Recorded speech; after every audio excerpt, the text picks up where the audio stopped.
Much has been said about living in your own story.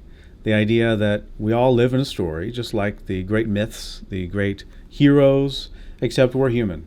And we might not measure up to Marvel superheroes or Olympians, but we still have a story, and it affects the way that we perceive the world, the way that we engage with the world, the things we think, the things we say, the things we do.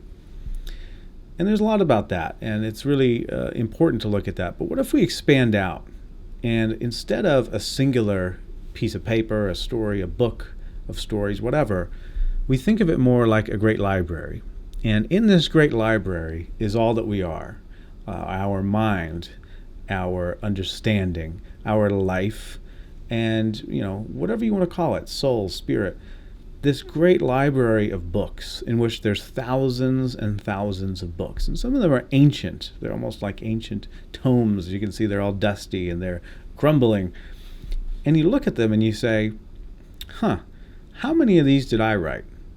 How many of these books, if I were to categorize them like a library, if I were to put them in categories and say, are some of these ancestral books, some of these books written by my ancestors for generations and generations before me, whose thoughts, experiences, life has influenced mine, whether we look at it through epigenetics, the idea that that's passed upon, or we look at it as we just learn from our ancestors and those around us. Or even the content we take in, or the films we watch, the books we read, the people we talk to on a daily basis, whatever. Whose books are in these great libraries? I think that a lot of the time it's not books that we have written. I think a lot of the time, because our ancestors went through so much and really did such a great job, or we wouldn't exist today, and went through wars and famines and unspeakable tragedies, that a lot of those experiences are kept in these tomes, these books that are in our great library. And if we categorize them, we might find that certain words and things are associated with old stories that might have led to survival for our ancestors and sometimes ourselves, but they might not actually be serving us in our highest good.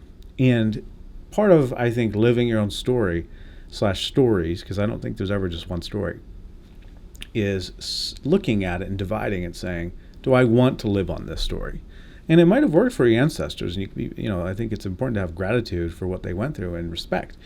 But is it yours? And it comes out in words when you could hear yourself saying it, because unconsciously, I think, we absorb a lot of stories as well. Things like, it's not really ever worth trying because I'll fail in the end.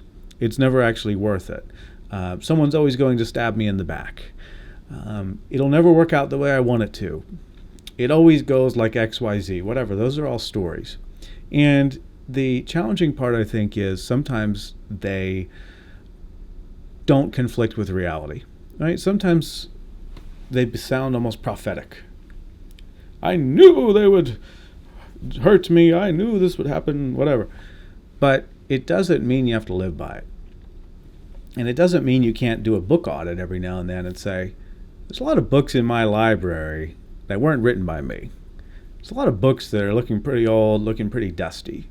And it might be time to categorize them and do some spring cleaning, some fall cleaning, some winter cleaning, and examine the great story that you're living. Because I don't think we can be reduced to a single piece of paper. I think we can look at our story and write out what we want our story to be and live by that as an encapsulation of all that we are and all that we've been exposed to.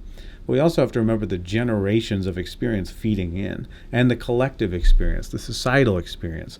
What are we hearing? What are the motifs? What are we hearing from those around us when we want to do XYZ? What do other people tell us when we express our goals? What do other people tell us when we say how we feel about something or whatever? We hear certain stories given back, and sometimes we absorb them, and then we place them in our great library. Or sometimes we don't have the capacity to read all of this stuff, so we just kind of sit there and look around and say, there's a lot of books. I don't really want to categorize those. And that makes sense too. But at the end of the day is your great story, and it's your great library. And the process of translating that into a story that you enjoy and a story that you like, I think is important to consider.